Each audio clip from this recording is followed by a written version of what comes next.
Good morning. Welcome to the May 5th Board of Supervisors meeting for Trinity County, California.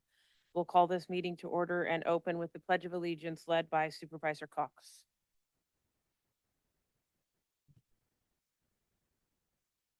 I pledge allegiance to the flag of the United States of America and to the republic for which it stands, one nation under God, indivisible, with liberty and justice for all.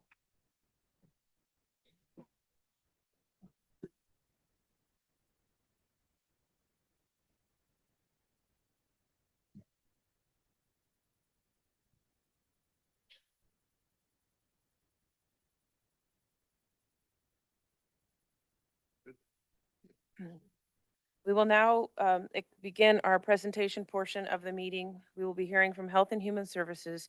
The Behavioral Health Services adopt a proclamation which recognizes May 2026 as Mental Health Awareness Month. I will read the proclamation.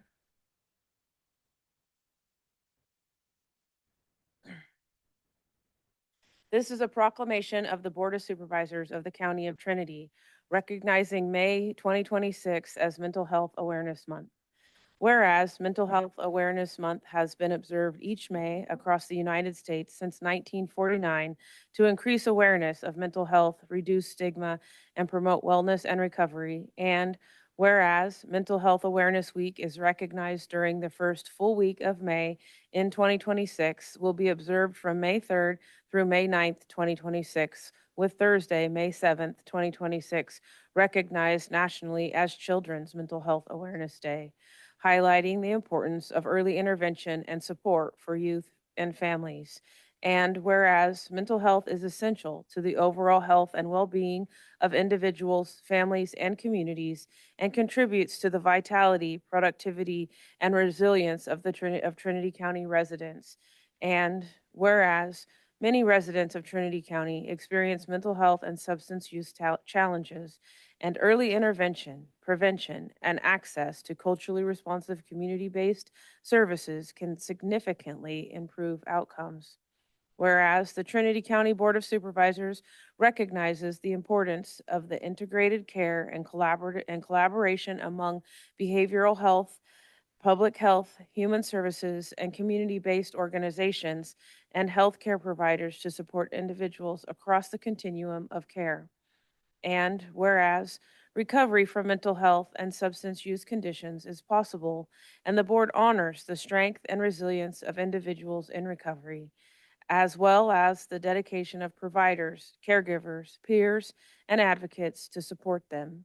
And whereas increasing awareness, encouraging help seeking behavior, and fostering a supportive community environment can reduce stigma and ensure that all residents have the opportunity to live healthy, productive, and fulfilling lives.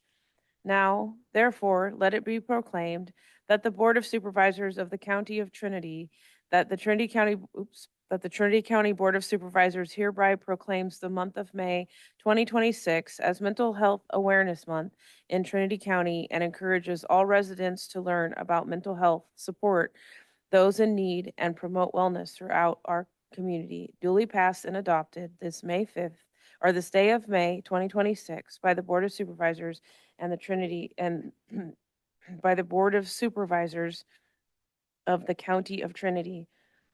I do want to make the note there's a small typo in this, so we might need to. It's in the last now therefore let it be proclaimed.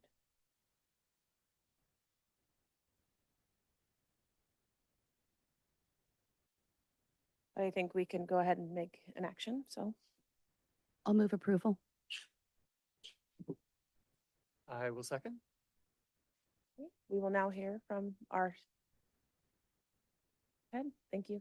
Good morning. I'm Madam Chair, members of the board. My name is Brian Marshall Winks. I am the branch director at the Trinity County Health and Human Services Agency's Behavioral Health Division. I'm here to recognize May as Mental Health Month and to emphasize its importance on our community. Mental health affects 1 in 5 adults each. 1 in 5 adults each year and impacts families, schools, workplaces, and public safety. Yet stigma and limited access to care still prevent many from getting help. This month is an opportunity to raise awareness, expand access to services, and invest in prevention. Research shows that early support reduces crime, lowers long-term costs, and strengthens community well-being. So on behalf of Trinity County Health and Human Services Agency and the Behavioral Health Division, I want to thank you for formally recognizing May as Mental Health Month. Thank you. Thank you. Do we have any questions or comments from the board?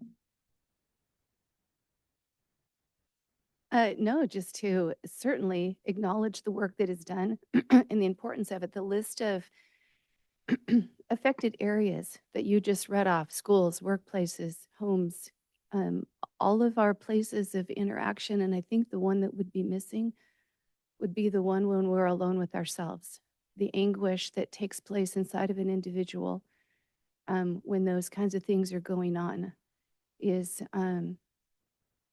it's emotionally painful. It can be physically painful. And I think that the results that we see of people's actions based on that, while it may look daunting and perhaps even fearful to people around, I think it's an indication of the pain that's going on the inside, and something that we need to, certainly you all are working toward, and we all need to have a really deep compassion for. So I just want to thank you for your work. Thank you, Supervisor Cox. Yes, thank you for being that person at the end of the phone call for many people who, as Supervisor Cox mentioned, do find themselves alone in these moments. I do also want to take a minute to thank, I believe it's the Mountain Chapel that's been offering the mental health work. Those are good collaborative opportunities to pull in all of our resources. I can remember when I was in high school, we had a series of many deaths in the young people in my community. And in the 80s, you didn't acknowledge mental health really. If you did, you were going to the quote unquote shrink because something was wrong with you. It wasn't that you needed help to navigate waters that you had never experienced before. So I always have a special place in my heart for our teens, especially. And so I just am super grateful that that stigma is, although it's still there, is being lifted in a lot of ways and allowing people to say, it's okay that I need help, and it's okay that I'm afraid, and it's okay that I'm not 100% certain about where to go from here. And I'm super grateful for the folks that are standing there at those crossroads for people and who make time. I know that for all of you, you probably experience it's hard for you to not take home with you. And I know that many of you probably think about people during your days off and are curious if they're making it, and probably even spend some of your own personal money to give them little gifts that will help lift their spirits and do things for them. So I thank you all for the work that's done in your departments. So may I call for the vote? Or do you have another? Well, I was just going to say to your point, Chair, that you had brought up, the work that Mountain Chapel is doing in order to partner with our community does go on, and that's on Wednesdays at 6:30, and that's happening tomorrow night, just for awareness. Call for the vote. Supervisor Lewiler? Aye. Supervisor Cox? Aye. Supervisor Gogan? Aye. Supervisor Brownfield? Aye. Chairman Carpenter Harris? Aye. Thank you.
We will now move into item A2, Health and Human Services. Adopt a proclamation which recognizes May 2026 as CalFresh Awareness Month. I will read the proclamation. This is a proclamation of the Board of Supervisors of the County of Trinity, recognizing May 2026 as CalFresh Awareness Month. Whereas the California Department of Social Services has proclaimed May 2026 as CalFresh Awareness Month, whose purpose is to support individuals and families of the most vulnerable populations. And whereas access to safe and nutritious food is a basic human tenet and is essential to human health. And whereas one in 5 Trinity County residents are receiving vital food assistance support through the CalFresh program. And whereas CalFresh enables families and individuals to purchase food items that contribute to healthier lives, reduce food insecurity, promote economic stability, and overall well being. And whereas CalFresh has a positive impact on the local economy with $6.5 million spent in Trinity County during the last calendar year. And whereas it is essential to raise awareness about the availability of CalFresh benefits, reduce stigma associated with participation, and encourage everyone who is eligible to apply for assistance. Now, therefore, be it proclaimed that the Board of Supervisors of the County of Trinity, along with the Health and Human Service Agency, urge all community members to support efforts to increase awareness of and participate in the CalFresh program.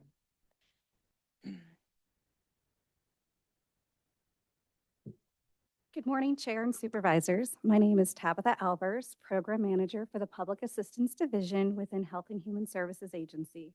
I appreciate the opportunity to address the board today on behalf of our team in recognition of CalFresh Awareness Month. Our eligibility specialists, office assistants, and leadership team are deeply committed to serving our community with compassion and respect. As many in social services have noted, the nature of our work has grown increasingly complex. Within the Public Assistance Division, we navigate competing federal and state priorities, performance measurements, churn rates, and evolving compliance standards. Despite these challenges, our team continues to deliver strong outcomes. Over the past 5 years, the CalFresh caseload has increased by 62% within our community. Even with this growth, staff are exceeding state application timeliness standards, which are set at 90%. Trinity County's expedited CalFresh processing rate is 93%, and our 30-day processing rate is 99%. Through the collective efforts of the public assistance team, our community continues to receive timely access not only to food assistance, but also to vital healthcare and other supportive services needs. As we continue to adapt to challenges, including those brought forward through H.R. 1, House Resolution 1, our commitment remains the same: to meet the growing needs of our community with accountability and compassion. Your continued support allows us to sustain this work and to strengthen the safety net of the community that we serve. Thank you. Thank you. Do we have any questions or comments from the board? Supervisor Cox. Well, of course. I guess what caught me and what the public may not be aware of. So you mentioned that you deliver strong outcomes despite challenges, and you listed many percentages, one of them which was a 99% success rate on your 30-day response. Yes.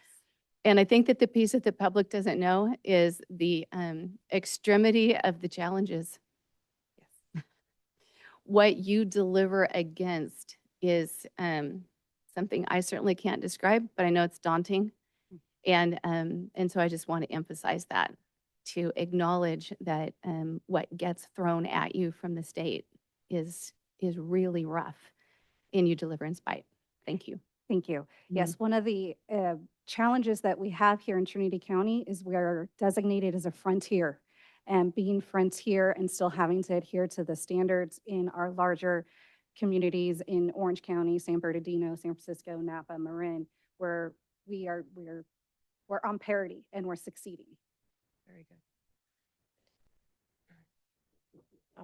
I would just comment that, I'll mention it later in my update, but I'm working with CSAC and perhaps a couple of other supervisors from related counties to issue an op-ed about HR 1 and its impact on rural counties.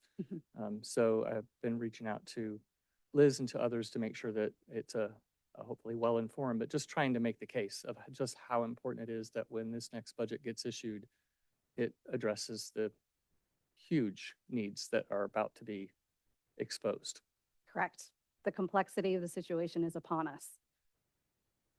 Well, thank you all very much for all the work that you do and making sure that our little ones are getting uh, it's good food and nutritious food options.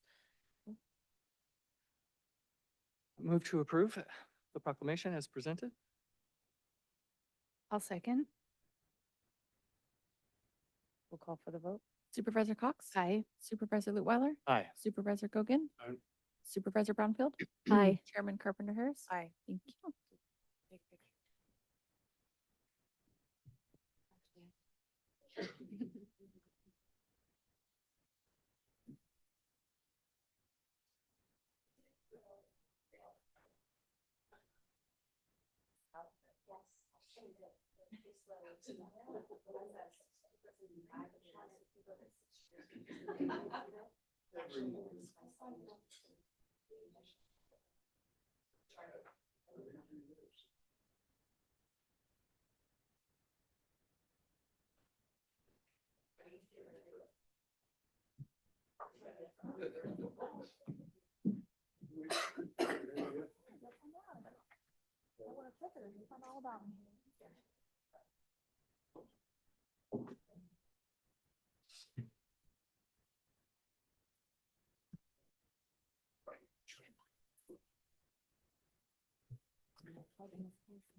We will now move to item A3, Clerk of the Board, receive an update from the U.S. Forest Service representatives regarding matters of interest to Trinity County.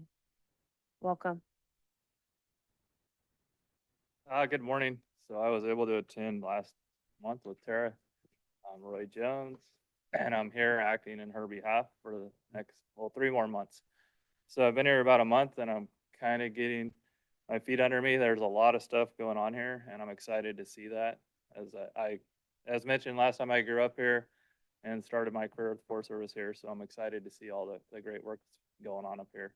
So we'll start off with some hiring and positioning. So we had some of our seasonal fire staff come on this week, and then they'll be looking to transition on May 17th to what we call our summer staffing, and they'll be working 8:30 to 1800 or 6 p.m.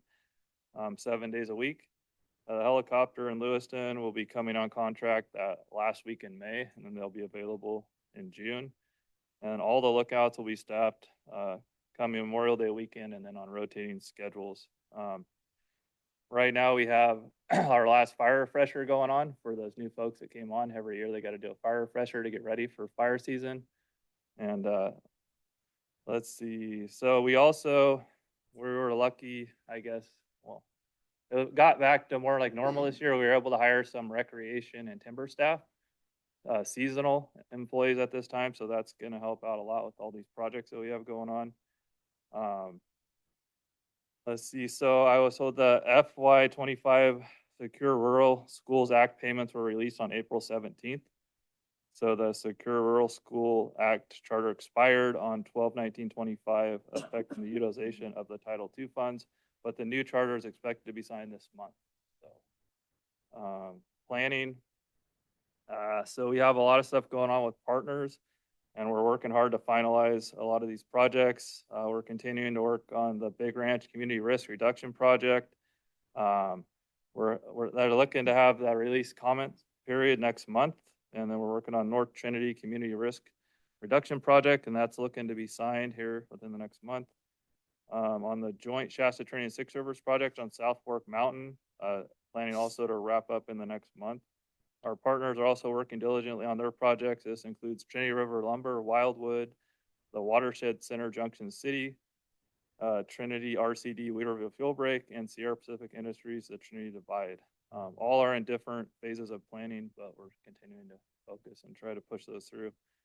We're getting a head start on future planning efforts, and we're starting to do surveys on some new projects, which are the Crossroads and Hayfort Community Risk Reduction.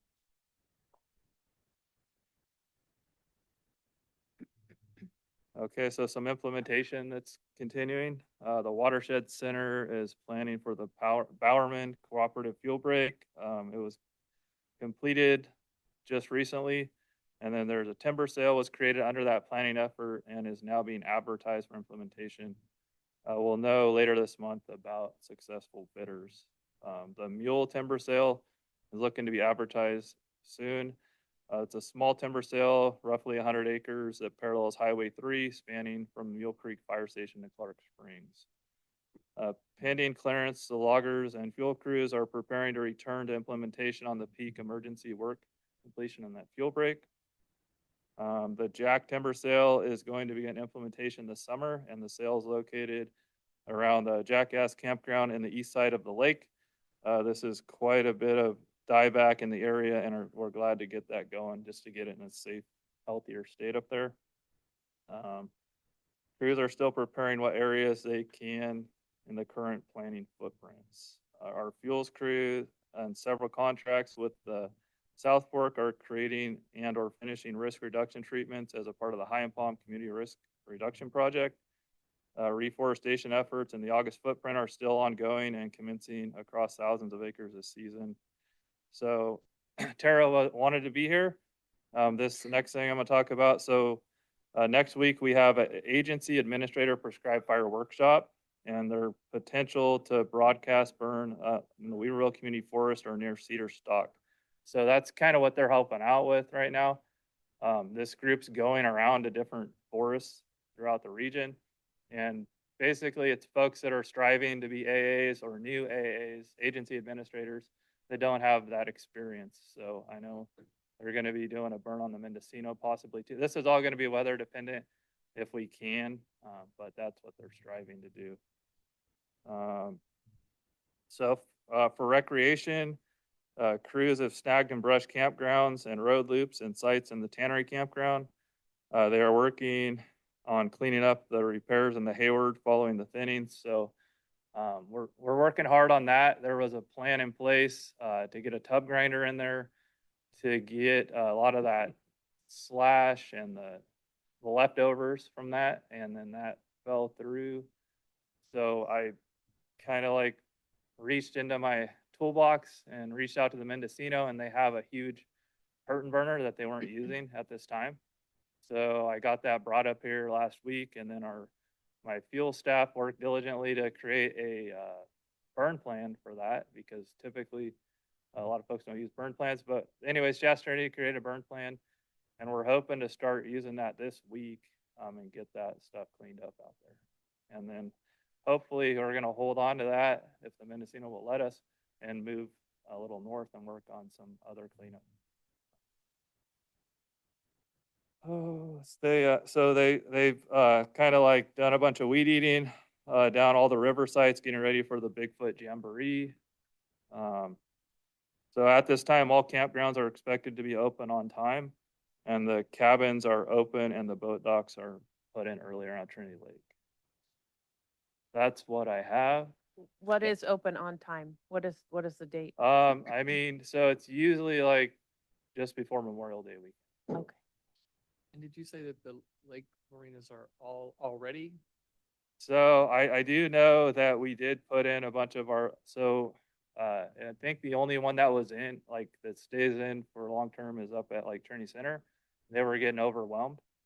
So we put in some of our other ones, which I believe, and I'm just going off of memory from growing up here, but down at Clark Springs, Minersville, a couple other ones were put in to help kind of relieve, because with this early heat that we've had, there's been a lot more use of the lake.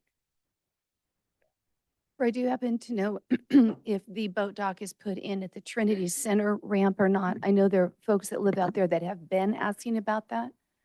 So I believe Trinity Center was there. I went up there with Tara and Troy, and it was there. Okay. That was like a few weeks ago. Okay, good. Are there any other questions from the? Yeah, just, it may not relate enough, but the trails that you guys are working on, I know that Kristen Larks was working on a trail, the Bradburn Trail that goes from Hattenshaw Valley, or part of it, to Xenia, like that area. Are they still working on that? I can't honestly 100% say that I know that, but I do know that we are actually, and I should have mentioned this, we are doing training. It started last Friday and I think ends today. for the CCC Backcountry Trail Cruise. So I know we have a lot of trail work going on. I can't specifically speak to exactly which trails they're working on. Okay, great. And I just wanted to follow up on the curtain burner. We have a burner, but maybe, is it a smaller one than what you needed? So I believe we have a small one also. Okay. This one is quite large. Yeah, when you said large, I thought, okay, I don't think we went for the max size. Yeah, 'Cause we made that mistake with the tub grinder. So, okay, thank you. Thank you. Any further questions or? All right. Well, thank you so much for all the work you guys are doing. thank you. We look forward to our summer season. Yeah. Maybe we'll see you out there. All right, yeah, I'll be here. Great. We will now move to item 4, County Council. Receive an annual report from County Council.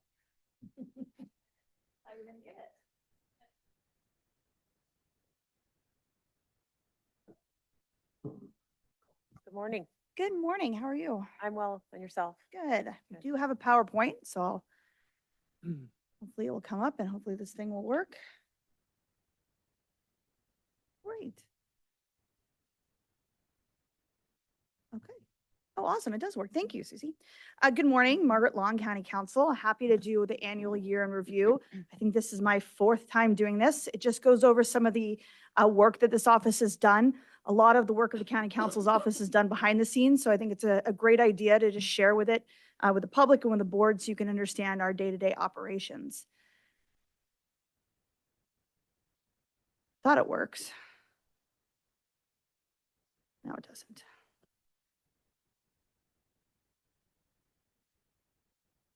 Okay, was that you? Okay. Well, we'll figure it out. So, there's a number of items in code about what the County Council's office does. One of the main things we do is provide legal services and opinions to the county, which is the Board of Supervisors as a whole, but also to all county officers. And county officers is broadly defined as all employees of the county. So we have an obligation to provide advice to the board, but also to the departments. And we typically do that through the department heads. The boards and the public mostly sees myself as county counsel and our assistant county counsel, which is Sean Cameron, who sits in the board meetings. But I wanted to make sure you're aware there's a whole team behind the scenes that's working from county counsel's office, each of them having different assignments and different responsibilities. Some of them you'll see and some of them you'll never see because they sit back and do research and other stuff. We have a team that we've gathered to help with land use and planning. This was a priority the board put in place for us a couple of years ago to make sure that we properly served and supported that staff over in those departments. And so we have brought in Gretchen Sturr and Retta Vanderplow, who are both experts on land use and planning. Sean also is as well. And so between the 3 of them, they have weekly meetings with those departments to make sure every question's answered, any complex issues are staffed, and that we get ahead of issues before they come. We also have Kelsey Walsh, who deals with a lot of code enforcement. Her big thing that she's been working on at the direction of the board recently has been receiverships, and we'll talk a little about those. She also works with the departments that handle public guardian, CPS. We do appear in court weekly for both of those departments, staff cases, and handle any issues that may come around. Really behind the scenes is Michelle Nassi. She does all the PRAs, which is fortunately or unfortunately, almost a full-time job based on the number that we're getting. So she is the one that receives them, works with the departments to get the information and the response together, and then reviews it for accuracy and to make sure that all legal documents are produced. And we also have Kathleen, who's behind the scenes doing research, assisting with litigation, and generally just supporting us as we go. You also, because we have all these attorneys working for us, you also have a team of support staff behind the scenes that are working. Kelly Hay was actually lived here for a bit and then moved down to Reading and joined our firm. She handles all of the PRAs. She also works on CPS, public guardian, other things behind the scenes. Karen Miller is the one that generally coordinates everything. So if you don't see an email from me, you might see an email from her. And she also runs our litigation support team. And then Gretchen Dugan, who is currently taking exams to finish her last year of law school, assists with appeals. And when she passes, she'll move to the legal staff from support staff, but she's been with us for 7 years, helping behind the scenes with appeals. She also has a lot of work with receiverships and code enforcement as well. And again, sometimes we forget because when we sit in the board meeting, it seems like that's all we do, but that's about 1% of what we do. Mostly what we do is we work with the different departments. And I think it's important to remember there's a lot of departments in this county, and this is not all of them. This is just some of them. And we, each one of them has somebody who runs their department that we work closely with, and they have a staff that works closely with them. And again, I just wanted to make sure that you're aware that you have a big county, you have a lot of people we work with, and we deal with them on a daily basis. What we do for each of them is different. This year, I wanted to highlight what we're working with on personnel, because this is a department we have to and do spend a lot of time working with based on the complex nature of what they do. But your personnel department handles a lot of different areas, and we are walking hand in hand with them throughout that process. We have a weekly meeting with that group to make sure that everything is staffed properly, and we assist with hiring, with discipline, and that starts from up the investigations all the way up through the discipline being imposed. If they're appealed, arbitration. If we have to go to PERB, we represent them with them. We work on modifying job descriptions frequently, or class specs. We work on developing policies, and this year you've seen quite a few policies come before the board. We've been working closely with personnel to get those modified. We do the meet and confer with the unions, so anytime there's a change to anything that has an impact on employees, we have to work with the unions. So, it's little things like a dress code, or, you don't realize anytime anything impacts employees, we have to set up these meetings with the union, and we sit in those with your staff. We also work on fit for duty, so if employees require some training or testing to make sure that they can do the job safely, we assist with that. Investigations, and then IAPs. So that's when we get a fit for duty back, or we get restrictions on their abilities due to a medical condition. The counties and the law requires us to make sure we reasonably accommodate them by having these meetings called IAP meetings, where we sit down and do an interactive process. We determine what the limitations are and what jobs they're able to do, and we put in place a plan so that they can safely perform their jobs. But again, that's just one department. And as you saw before, we have about, 200 departments. I don't know how many that is. 20 or 30 departments that we deal with on a daily basis. The other requirement for county council is that any written documents that come through the county do have to get reviewed for legal competencies. So we do review all contracts, all leases, any memorandums.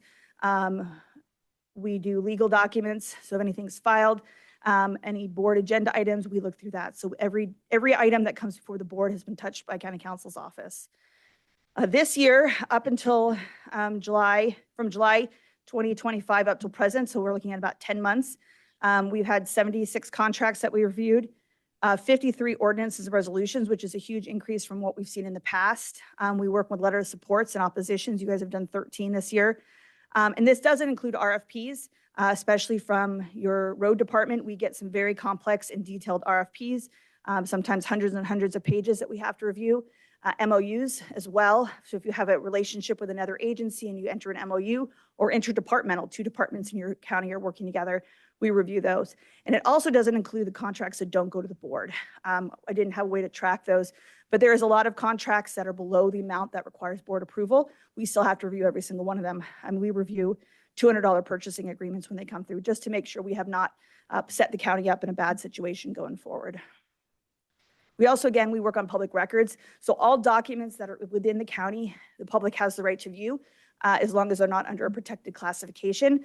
So when they come in, we do review them. We do work with the department heads directly to make sure that they gather all of the information. We don't have access to the information. The departments have to bring it to us. But then we review every document that comes through to make sure there's nothing protected. For example, social security numbers, or protected and confidential employee information, home addresses, phone numbers. We also have attorney-client privilege that we have to remove from it, draft documents, and especially with all the new laws related to your sheriff's department, what can and can't be produced. We have to review a lot of body cam video and lots of other types of complex sheriff-related items before we produce them, to make sure the proper documents are produced and the victim's right to privacy are protected. This year, since July 2025, so again, 10 months, we've had 60. And that's a 30% increase from the year before. So we're getting a lot more and spending a lot more time. And we're also getting a lot more complex ones. Ones we're getting are now, I think I just got one the other day that was 62 pages of document requests. That could take a full-time employee a long time to gather. We also assist with litigation. So again, that's at the pleasure of the board whether we handle litigation, but most of the cases are handled through Trindell, your insurance company. And so they hire attorneys from outside the area to handle these cases, but we still have to supervise them. So we receive regular status reports from them. We interface with them to give recommendations. We review the documents that they're going to file, and we make sure the plan stays on track to get these cases resolved as quickly as possible. Currently, we have 10 cases through Trindle that are being handled by outside attorneys. We also have one national litigation, which is opioid litigation, that we're still dealing with. And then Trindle only handles cases that have liability. So if there's no actual claims for damages, for example, an election case, those aren't handled by Trindle. Those have to be handled in-house, and currently we have 3 of those pending. So one of the big things our office has done over the past year has been code enforcement. Again, we continue to utilize this new process of receiverships. That's been a very good tool to have.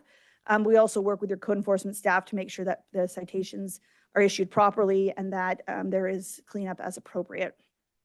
Again, we have done a lot of work with non-cannabis code enforcement. We've gotten 3 new cases for receivership. The receivership process is we bring in a third party who petitions the court to take control over this property. They go through the process of cleaning it up. So we actually have somebody from the outside coming and cleaning it up. And once it is cleaned up, they sell it, and then the money is returned to the receiver, who covers their costs, and then returned to the owner of the property if we're able to determine who that is. We have finished cleaning up. I think we just finished one recently, so the number is going down because we're getting these properties cleaned up and back on the market and back on our tax roll. So again, it's a very good process to have that the county has begun utilizing, and we're happy to assist with that. These numbers are from 2024. Cannabis code enforcement has gone down. And so these are just the cases up till now, but starting in 2024. We are looking at finalized. We did since 2018, we have 88 settlements. So this requires them to clean up their property and to agree not to continue to grow on it. The board didn't do any this past year, any settlement agreements. So that number hasn't increased from last year. Another thing we have the honor of doing is working with your HHS department on dependency guardianships and conservatorships. You have a wonderful group of social workers who on a daily basis interface with children and individuals who are gravely disabled. And we have the privilege of working with them to take them to court, take the cases to court to make sure the protections are in place. Currently, you have 15 CPS cases and 12 public guardian cases. So you have social workers dealing directly in the lives of approximately 30 families, trying to make sure that they have the support and services they need.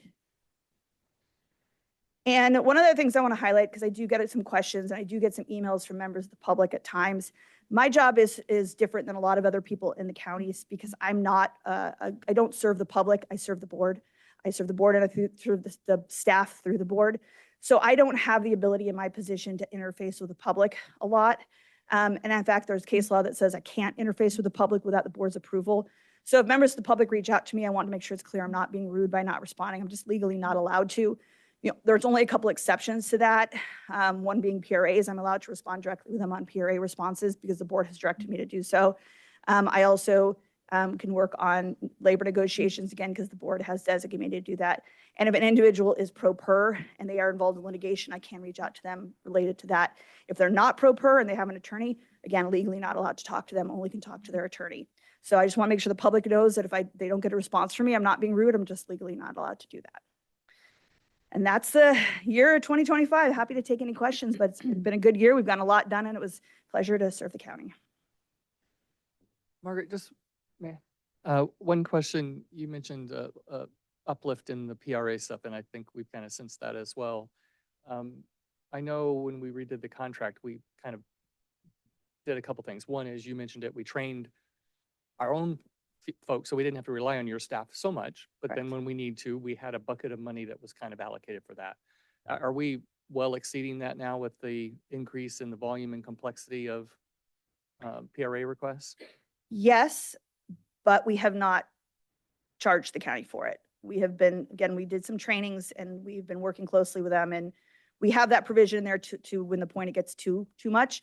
But at this point, we have not felt it's been too much. We felt it's been appropriate within our contract. So even though we could have charged the county, we made the decision not to. Thank you. That was my question as well. Okay. Anyone? Any further questions? Well, thank you so much for that update. Thank you. It's highly appreciated. It was something that we all work together to have done every year. Grand jury requirement, I think. Okay. That closes our presentation portion of this meeting, and we will now open public comment. This time is for information from the public, to hear information from the public on matters not appearing on this agenda or within the consent calendar. All comments are limited to 3 minutes and must pertain to matters within the jurisdiction of this board. When addressing the board, please state your name for the record and address the board as a whole through the chair. No action or discussion will be conducted on matters not listed on the agenda. However, the chair may refer to the subject matter to the appropriate department for follow-up or schedule the matter on a subsequent agenda item. Do we have any public comment in the room? Good day, Yes. sir. Good morning. My concern is the Weaverville Bandstand. I have talked to Richard Coons about it. I've talked to Buildings and Grounds about it. The roof on it is deteriorating rapidly. The UV levels are way too high. And if we don't do something with the roof, we're going to have to replace the building. And I don't want to see that happening. Since it's a historic and it's used for children and music and all that kind of stuff, I know there's grants out there that could be looked into to get the funding to do something. So, but we need to do something soon. I mean, it's been years that I've been complaining about it. So, Okay. Okay. Thank you. Is there any further public comment in the room? Hello. Good morning, Chair and Board. My name is Allison Talbot. I'm a local government relations representative for PG&E, Pacific Gas and Electric Company. For 17 years, I have been covering Humboldt and Mendocino counties. I live over in Humboldt, just outside of Eureka. And I was recently given the honor of representing or covering Trinity County. And I wanted to introduce myself to each of you in this forum, and then let you know that I will email the CAO and each of you with my contact information, including my cell phone number. I can be your point of contact on any PG&E issues that should arise. And I really do look forward to working with you. Typically, after 17 years, I know Humboldt and Mendo pretty darn well, but I hope that you will give me the grace to learn Trinity County and maybe help me out a little bit if I could call you when issues come up that I might need a little, not intel, but background on. Thank you Yes. very much for the opportunity to introduce myself. Again, it's Allison Talbot. Thank you. Nice to meet you. And be sure to reach out and give us your contact information. Thank you. I will do so. Any further public comment in the room?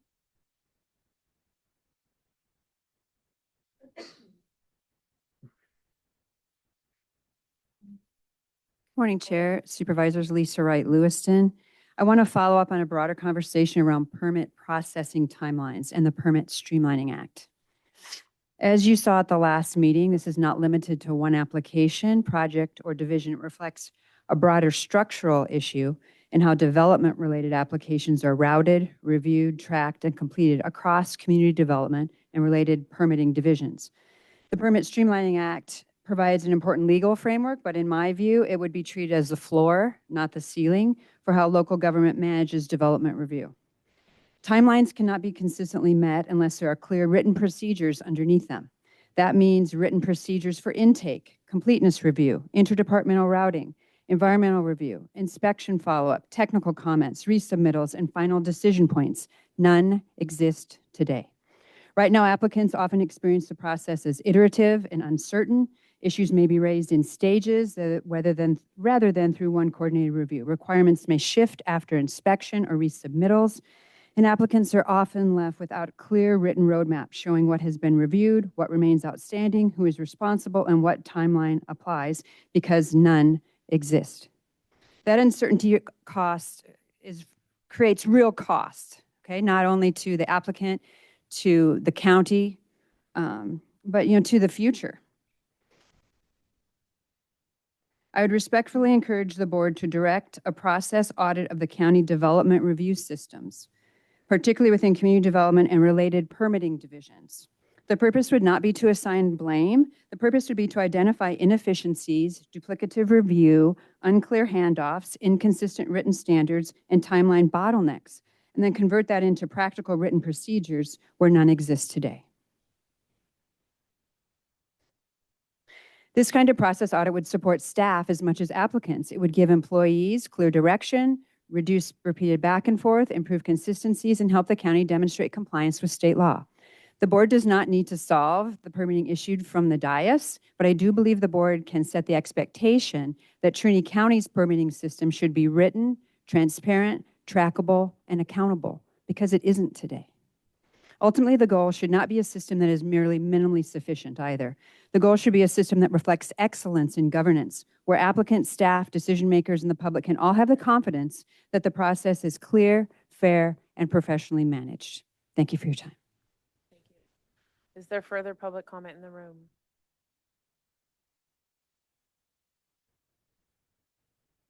Hello? Hello.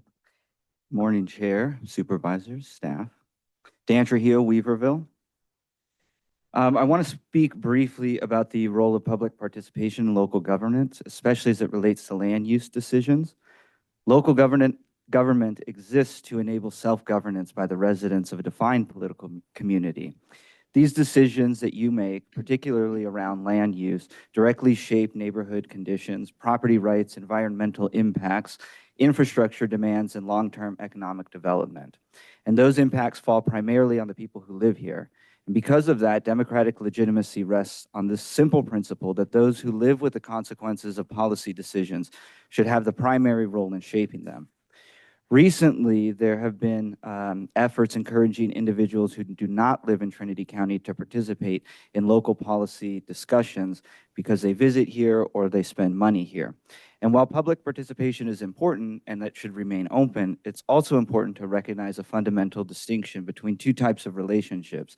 Economic relationships, namely people who visit, recreate, or spend money in a place, and political relationships, people who reside in a place and are governed by those decisions. Those are not the same. If economic participation becomes a basis for political influence in local decision-making, we begin to move away from the democratic self-governance and toward a system where financial presence or financial pressure carries political weight. For a rural county like Trinity, that dynamic carries real risks. Our economy naturally brings in visitors and outside interests. But if those outside interests begin to organize and participate in local decision-making at scale, it becomes increasingly difficult to distinguish between local community sentiment and external preference. Over time, that can shape decisions in a way that reflect the desires of people who experience this place temporarily, namely people who visit here, rather than those who live here permanently. There's also a practical concern with how public input is interpreted. When large numbers of written comments come from outside the county, it can create a distorted picture of public opinion, even if that's not the intent, although sometimes I question whether that is the intent, to distort public opinion. So this isn't about excluding voices, it's about understanding them and weighting them appropriately. As you evaluate public input, I would encourage you to prioritize the perspectives of Trinity County residents. Recognize the difference between civic participation, consumer preference, and ground your decisions in planning principles, environmental considerations, and the long-term interests of the people who live here. Because maintaining that distinction is essential to preserving local self-governance. Thank you for your attention. Thank you for your consideration. Any further public comment in the room? Seeing none, any public comment online? Ben?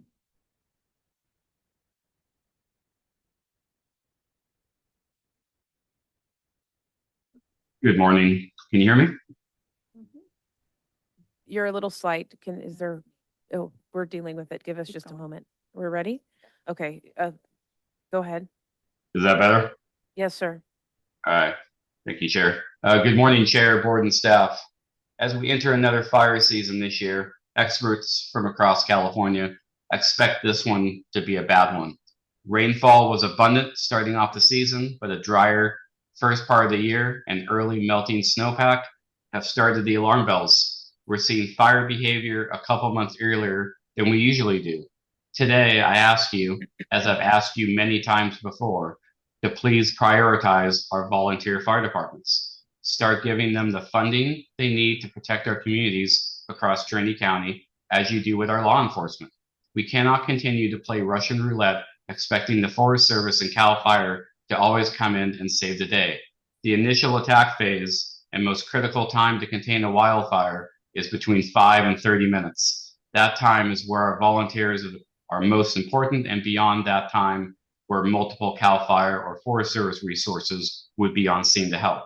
There's a good chance the Forest Service or CAL FIRE may be unavailable because of other campaign fires. We need to start budgeting for the future and putting money aside to build our VFDs for the next generations. Volunteerism seems to be happening a lot less, and everyone is getting older. Stop kicking the can down the road, making excuses, or saying that this is how it's always been done. We should be embarrassed as a county that we make our VFDs have to sell flowers, tri-tip dinners, and other fundraisers to pay the bills. You could have put your support behind the Citizens Initiative 1% sales tax that was gaining steam last year. Instead, you all pressured for its demise. It would have put $500,000 in first-year funds to our VFDs if passed. Instead, supervisors sabotaged it with veiled threats and misinformation given to the fire chiefs about pulling county funding. This is true because I was there and heard it myself. Now, we have, as we did last year, some VFDs coming out saying that they have to may close soon without new funding or new volunteers. Another idea is consolidation our VFDs into one JPA. Most counties in California already do this, but we don't. And it's a mix of both paid and volunteer. This would streamline many processes and allow our VFDs to share funding, grants, and other resources. I implore you, starting with this coming budget process, please put a plan together for funding our VFDs, not just for the coming year, but into the future. The county starts funding sources all the time. For instance, when we started a funding source for our radio system upgrades, instead of saying we don't have the money, you could have budgeted a long time ago for this in incremental value. Thank you very much. Any further public comment online? I have no additional raised hands. We've closed public comment in the room and online. Thank you, everyone, for your comments there. We will now move to report outs from our department heads. Do we have any department heads in the room? Seeing none, do we have any department heads online? I'm not seeing You any don't see any? movement. Okay. As a reminder, I just want to let the folks in the public know that as the board receives department head reports regularly, and those can be found on each department's website for your review. We'll now move to report out from County Administrative Officer, Mr. Tuthill. Thank you, Chair. A couple items. So just for your awareness, we're working through the specific flow and schedule for the May 19th and 20th special board meetings. I'd also encourage all to review the draft zoning code document that's out on the Trinity 2050 website and provide written comments so the team can review, categorize, and process those. The way to submit those are on the Trinity 2050 website, the county website, social media post that's posted all over the place as far as how to do that. On the broadband topic, we had a meeting with the Hoopah Valley PUD broadband team last week, and under a grant award, they are actually a service provider, and there are some plans to provide broadband service to a few communities in Trinity County. Some of those are downriver communities in the Lewiston area. Again, this is all under a grant that they recently were awarded, and they are starting implementation planning phases. It's a pretty short timeline. By the end of 27, all work would need to be complete. So you may start hearing some rumors, rumblings of this within the communities, and there is some truth behind it. We don't have a lot of information right now. I do have some maps and stuff that they dropped off, and happy to share those with you. But more information to come on this. And again, they are a service provider that will actually offer service for a fee to homes based upon the already implemented and built infrastructure. And CO Total, which group was that? This is the Hoopah Valley. Okay. Yeah. Mhm. And that's all I've got for right now. Okay, any questions? We're fine. Moving on, we will now hear our reports out from the members of the Board of Supervisors, and we will start with Supervisor Gogan.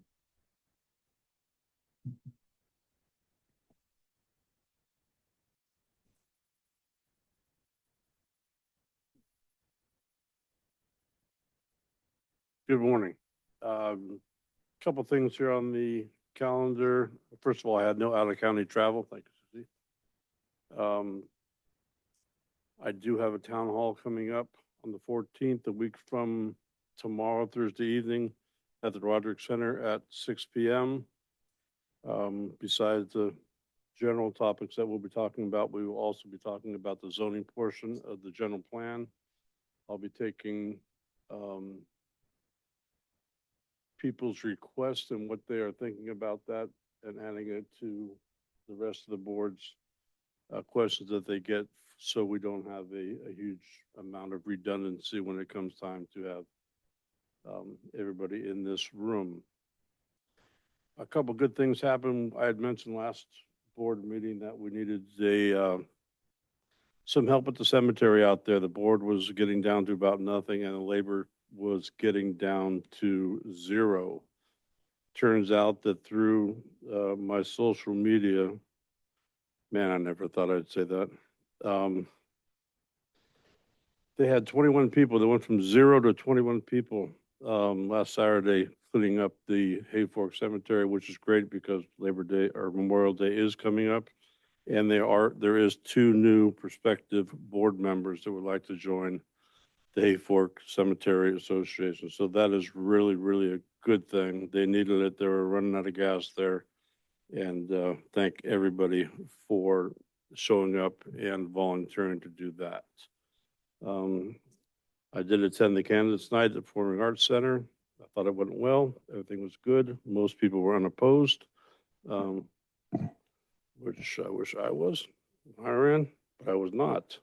Douglas City Campground will be opening up this week. It's a BLM campground, not a Forest Service campground.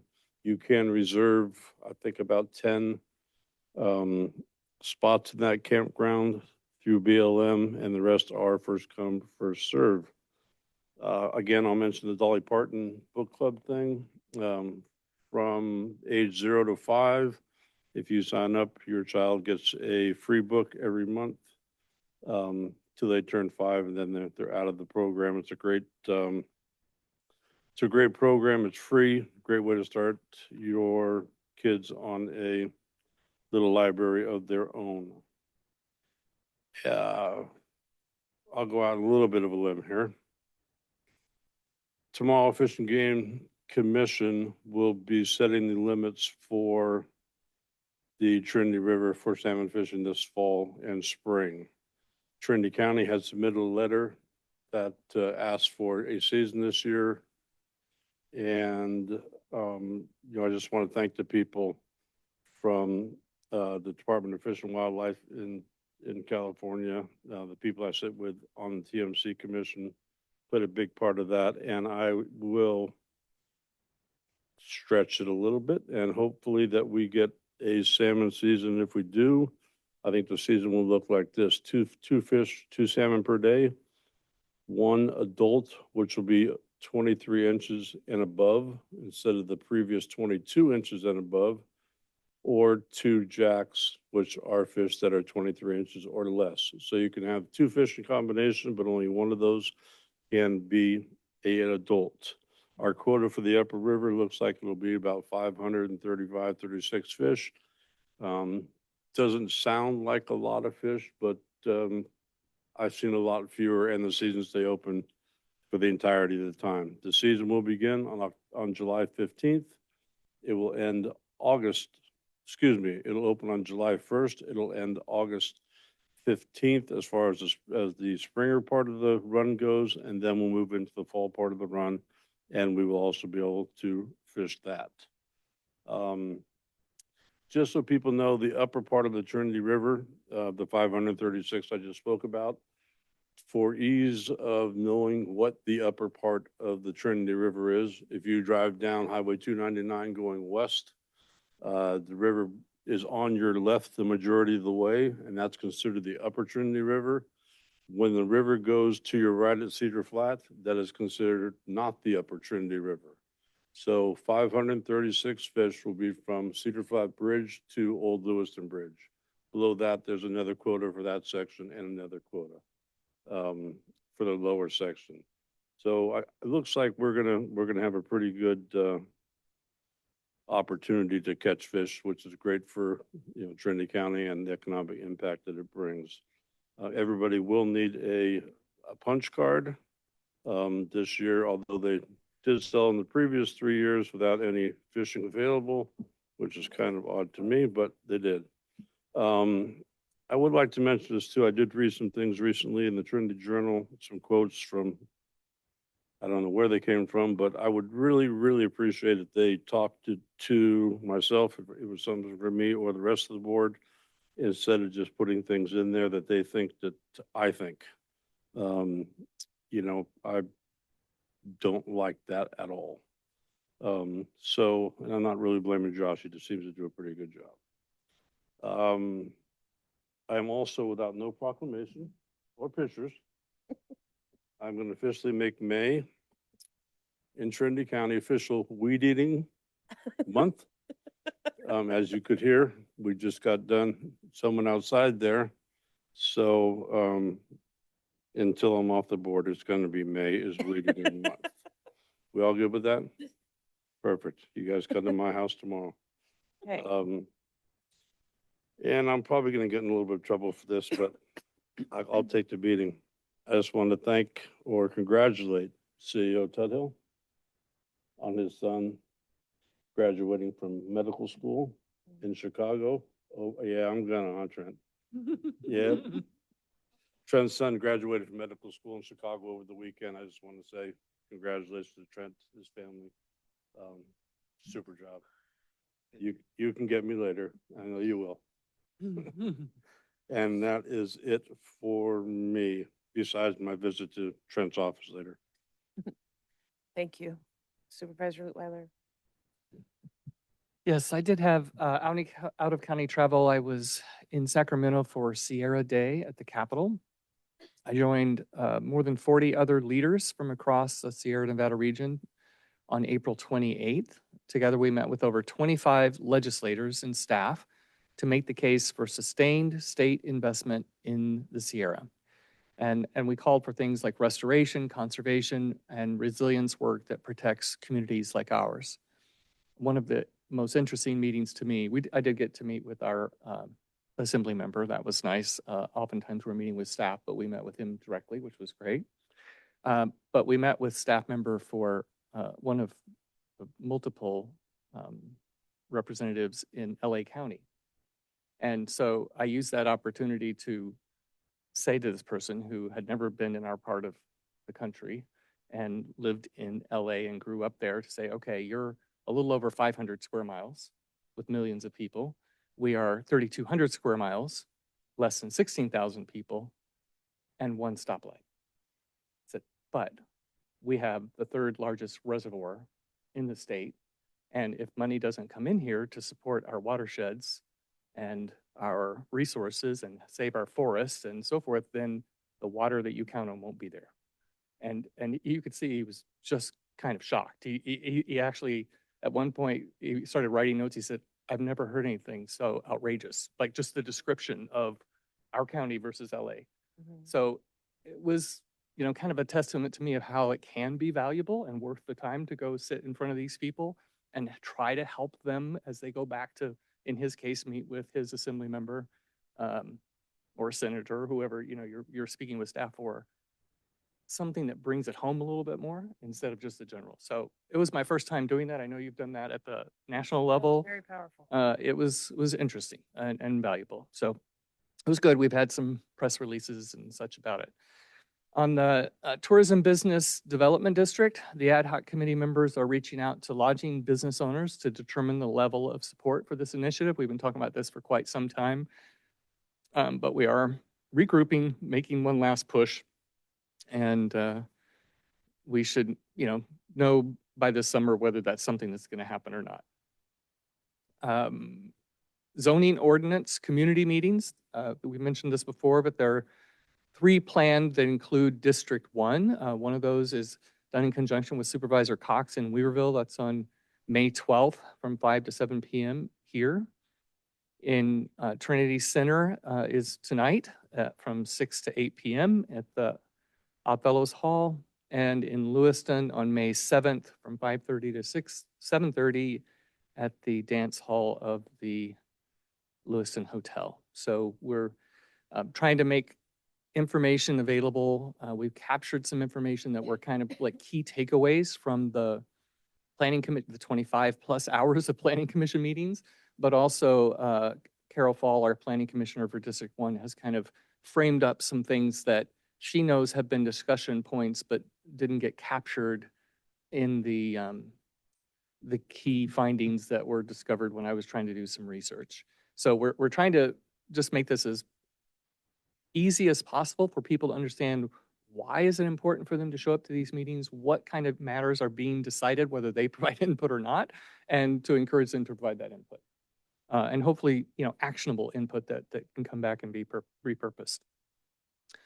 And then for, I mentioned earlier today, but someone from CSAC had reached out and asked if I would be willing to work with them on an op-ed and with some other supervisors to kind of make a case about HR 1 and how it's being dealt with in the upcoming budget.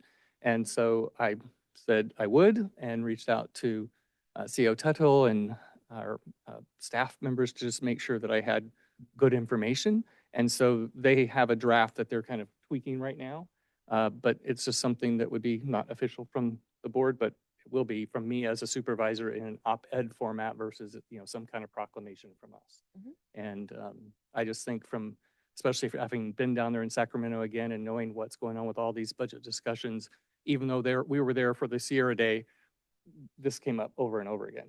And I just think it's really important for the message to get through that Sacramento needs to treat this as their responsibility, which up till now doesn't seem to be the case. That's it for me. Thank you. Supervisor Cox? Good morning. I have no out-of-county travel. On April 21st, I did attend the LAFCO Commission meeting. We received and discussed the Downriver Fire Services Municipal Service Review and Sphere of Influence update.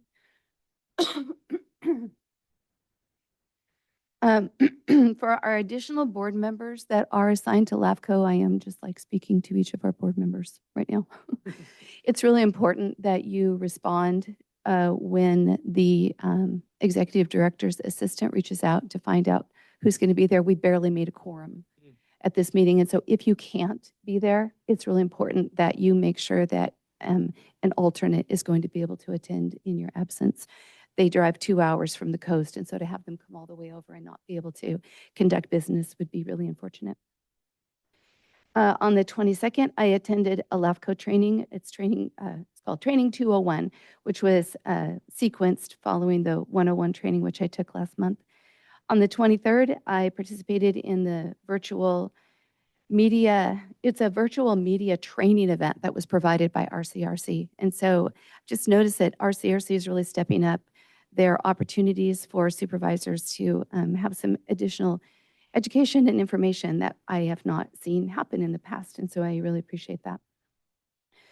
On the 23rd, I was at the Fire Safe Council meeting. As always, that's a good discussion on what the current status is of all of the collaborative fuels reduction efforts that are going on about the county. There really was nothing specifically reportable to this board for your awareness, just certainly the same level that we have come to know and appreciate from all of those partners. On the 27th, I, along with Supervisor Carpenter Harris, we spent 2 hours with former Senator Brian Daly. He visited our board and our CAO on our CRC contract assignment to better connect with and hear concerns from our more rural member counties. I reached out to fellow supervisors from those counties. Oh, I'm sorry. I skipped a step. I'll just tell you. The biggest takeaway that I took away from meeting with him was some strategy. And so this kind of follows up with what Supervisor Lutweiler was saying about finding ways to, in his situation, frame reality in a way that folks who do not live here can understand it. In the case of what Brian kind of shared from a two-term senator's point of view, and whose wife is finishing her second term, there's a lot of sort of strategic knowledge that's available there. And the piece that I would share is when we have items that we are opposed to, and we have our letters of opposition that go out, if we have made acquaintances with supervisors from other counties, if you can reach out to them, if you find know who their senator is, reach out to that supervisor and ask them to reach out to that senator.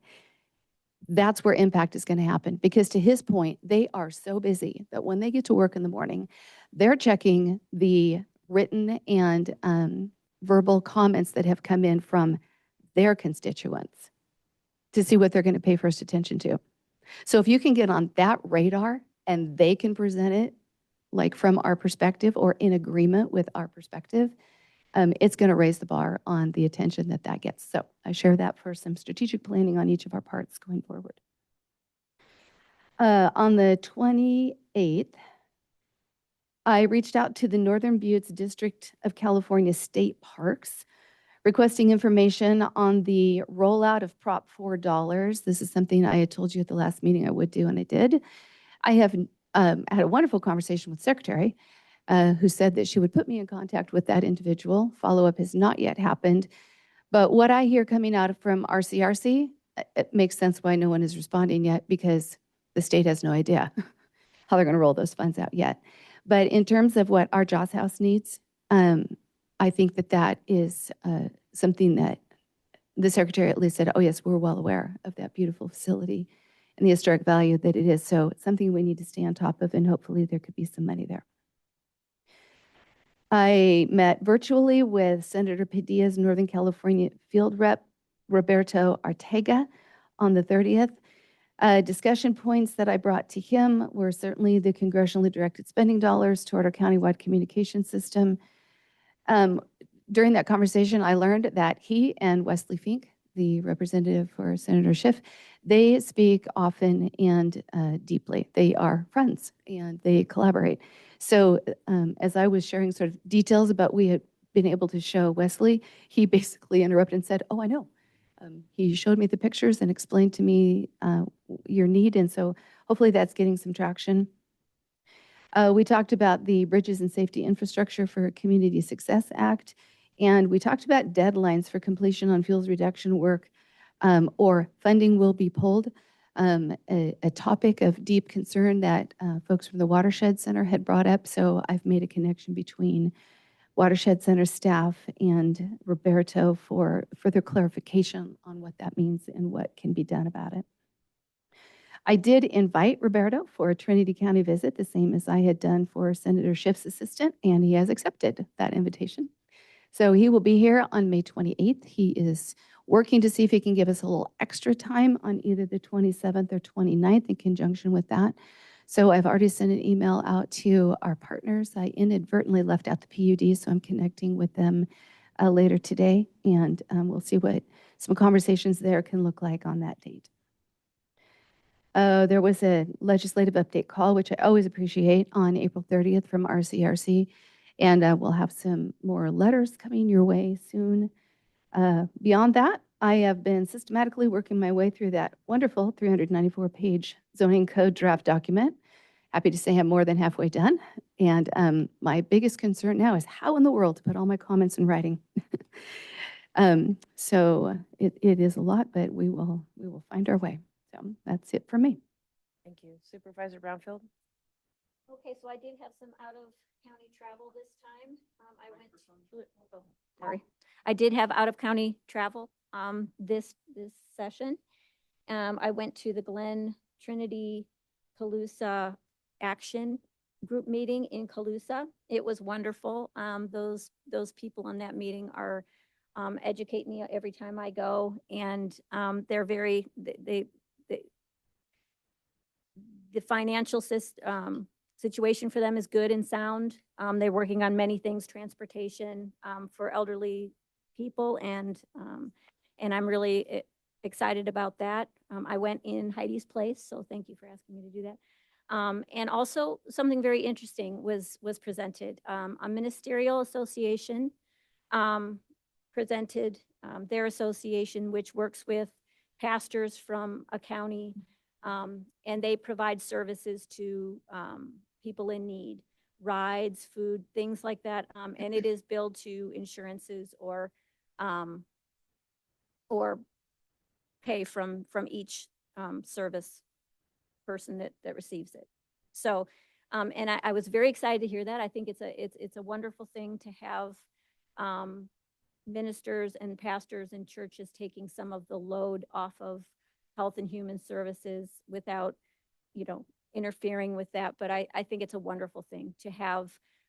They should be stepping up. I think it's an important thing that they step up. I think that's where our care should be a lot of times. So I'm excited to see them. They're trying to expand here in Trinity County, so we'll see how that works. And we'll see. I'm optimistic with supporting that organization. So I want to thank them for presenting. And I met with Heidi, and I met with Brian Dolly.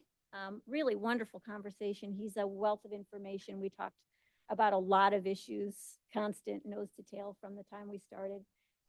We talked about Forest Service. We talked about roads. We talked about all kinds of wonderful things and problems going on in our county. And he said that he would help us anytime we needed it. It's another contact for me. As I go forward, it's a wonderful person. We had a great conversation there. Let's see. I put out on social media to review for our constituents in District 5 to look at this and review the new update for zoning and land use. And I decided to wait till after the 19th and 20 meetings to have our meetings with them. So they had time to review this thoroughly. We will have had our meetings. They will have listened to those and had access to those. And then we will bring it to them, and they can still make their adjustments to anything they need to do. So I think that was the strategy I chose to use, and I think it's smart for District 5. I think it's the way to go there. I also went down to Humboldt County and I put in an application to be on the Great Redwood Trail. That's a trail from San Francisco up to Humboldt Bay, a hiking trail that they're trying to propose. I was up in the top. We didn't get chosen to be on that board, but we were mentioned many times that Trinity County needs a seat on this board. So we need to pursue that and make sure that we do get a seat on that board. We were very close. There were 18 contestants, 18 applications, and we were right at the top. But there were lots of great people on that, and the chairman of the Humboldt board received that with his choice. So I'm really interested in that. We've got people that we represent in the 5th district that will be impacted by that, and there'll be a lot of obstacles and in its way. And so we're there to have a voice on that. Excited to see, to be a part of it. So Trinity County absolutely has to have a voice, and I think we need to fight for that, and we'll get it. I think we're really close to getting it. So, all right. I think that's it for me, and thank you. I have a question, Supervisor Brownfield. When we discussed how we were going to sort of have a plan of attack for the 19th and 20th to make those meetings as streamlined and productive and cohesive as possible, it was the agreement of the five of us that we would meet with our constituents prior to that date so that we can contribute to it. Not, you can certainly meet again, I would think, afterward to take away from it, but I think our goal as supervisors was to have gone through it and then sit down with them ahead of time so that there could be a contribution as well as a takeaway. My strategy was to, all along we've been suggesting that they be a part of this process. I sent it out again to look at the update. I think that's good, and I think they'll have much more information from the meetings that we have, and I can come back to them and we can really sit down and it wouldn't hurt to do that, but I just chose not to do that. I think they'll have plenty of information going forward. If they want to be at this meeting, they absolutely can, and they'll have all the information. If they tell me they want an earlier meeting, I think that's possible, but I think my strategy on this is good. I think they're going to have plenty of, we've been over this, a lot of times. I have been very involved with the community on their land use and zoning and preparation. And so it wouldn't hurt. And I certainly could do that if you think it's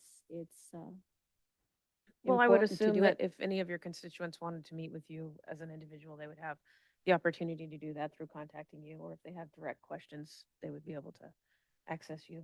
Yep. correct? Is that correct? Yep. And then we've muddled through all of it with those two meetings, right? We've muddled through a lot of it. Then I have real information to bring back to them, and to sit down with them and say, okay, this is exactly what we're thinking. This is where it's headed. Do you agree? And because we're so far away from everywhere and there's no, people have a hard time making meetings. I can't make a lot of meetings. It doesn't make sense for me. They're spread out. And so I think this is the best way, and I'll stick to that plan, I think, unless it's, unless the rest of the board has a different opinion on it. But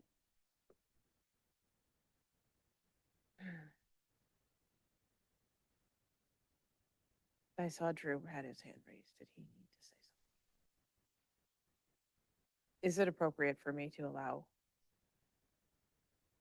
Margaret? Margaret? I apologize. It's okay. One of our staff members had a comment about, Drew, about we're all talking about our meetings with our Yep, I was hearing that, constituency. yep. Is it okay to allow him to have a comment at this time? It's absolutely your pleasure. Drew, did you have a comment you would like to make about our meetings prior to the large community meeting on the 19th and 20th? Yeah, thank you, Chair. I've had some more discussion over the last couple of weeks on the specifics on the timeline to get this information back to the Planning Commission for additional review. So just hearing Supervisor Brownfield's strategy there, just wanted to confirm with her what her plan was on bringing that information back to staff and Mentor Harnish for us to incorporate it. whichever way you prefer. I will have those meetings, and if you want me to write a report, I can certainly do that with you, for you, Well, and if I may, Chair, I just want to. the results Yeah, of support. what we talked about in our meeting. Yeah. Yeah, I just want to kind of dig in a little bit on what I hear from Drew. One of the things that I know I at least, and I think we collectively pushed on, was that we wanted a clear path forward to completing every component of the general plan by the end of the year, which by all accounts is a stretch, but we said push. And so therefore, lots of these meetings started to get scheduled, these 2 days, very long days of hearings, to make sure we're on track. And so I think I'm hearing from Drew is, as Supervisor Cox mentioned, our goal with the meetings before those was to make sure that we've had 25 hours of Planning Commission meetings that the public could attend. We're going to have these community meetings with our planning commissioners perhaps, but at least with our supervisors. And all of that then comes into these hearings so that we can then have all the input we need and move. So if there is an expectation that more time needs to be allowed for community meetings to be held after that, then staff needs to know what they need to plan for what amount of time, and does it affect this very tight timeline? And Drew, if I'm speaking over what you meant, then please clarify. No, that's consistent with what I was trying to gain clarity on. We have a very tight timeline following the May 19th and 20th meetings to make all the necessary revisions and, with Mentor Harnish, and then have staff review and then get it back to the Planning Commission in August. So just want to make sure that staff is aware on, whatever the other timelines might be so that we can plan appropriately to try to include any additional discussion or direction. Understood. I have to say that I'm sorry, may I? I'm just really uncomfortable with the fact that this conversation right now seems to be lending its way toward a looser timeline and toward a changing of a timeline. And I think that is not what we decided. I don't believe that that's what's happening in here. right now. Oh, so Drew, do you have any other comments? Or are you secure at this time? No, I just, Can I talk to Drew for a second? One moment. Point of order. Drew, did you have any other comment? no, I think you've grasped the kind of timeline question that I have and making sure that we're just coordinating effectively. Okay. Thank you. CAO Tuthill, did you have a comment? Chair, staff is moving forward with the direction board previously provided. We're bringing back on the 19th and 20th a very detailed schedule and sequence of events that will get us to final adoption by the end of 26. As Drew mentioned, that there are some tight timelines there. And although technically the comments can always be received prior to hearings and during hearings, there are practically, there are cutoff times where, we can't keep making revisions and additions or we will just never get this thing done.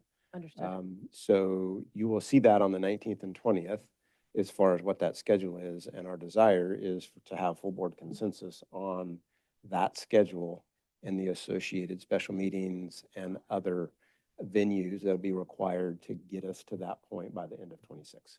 Okay, may I understood. may I speak? Supervisor Brownfield, would it be reasonable to suggest that you do a community meeting prior so that you can make sure you get your folks? I know your folks have to travel extensively. I know many of them work in, logging and outdoor industry where they're working 10, 12 hours a day already. So I fully appreciate that.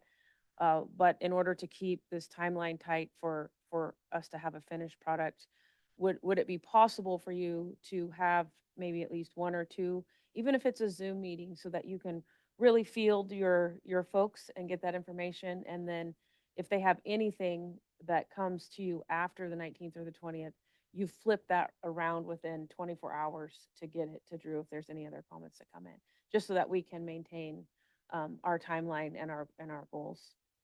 That's fine, Okay. Heidi, but I need to comment on that. Okay, so this is an extremely important thing that we're voting on. This thing that we're doing right now should never be rushed. Never. No, I don't. This is so important to people's land use that to rush this thing makes me very nervous. And I don't understand that there has to be some timeline to get these revisions done. Let's slow it down. Let's do it right. Let's make sure that our property rights are protected here. This is not something we blow through at 90 miles an hour. I will do the meeting before, Thank you. but I'm asking that we slow this thing down, that we make sure that we get this thing right, that people are happy with their property. And I hope right now that for anybody who's listening or will review this later, that as has been mentioned, we have watched our planning commission work through many hours going through all of this, and to them we owe a huge thank you. We do. We also have to remember that we have been doing community meetings on each stage of the planning process. So we've had this opportunity out in front of people, to make those comments. And to date, right now, let it be noticed that you have 2 weeks to be able to speak into that process. So I just want to encourage people not to wait until the last moment to do their engagement. And we will do our very, very best on the 19th and the 20th to fulfill the requests that all of us have fielded, to make sure that those get within, the comment period on time, so that we can continue to move forward. I also am struggling getting enough meetings in with the different communities just because of timelines.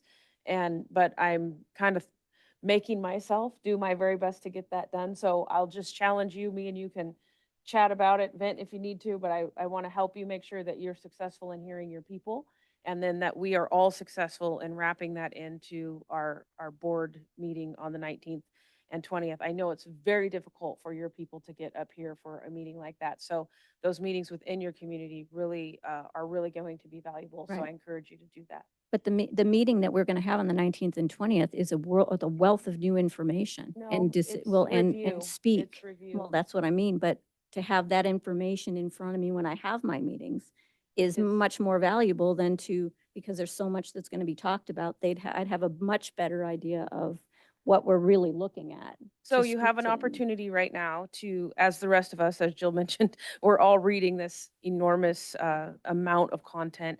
I've listened to the commissioners' meetings in the background while I'm working and paying attention and trying to do my side of the homework, so that when I go to the communities, I can speak to my very best ability to help them.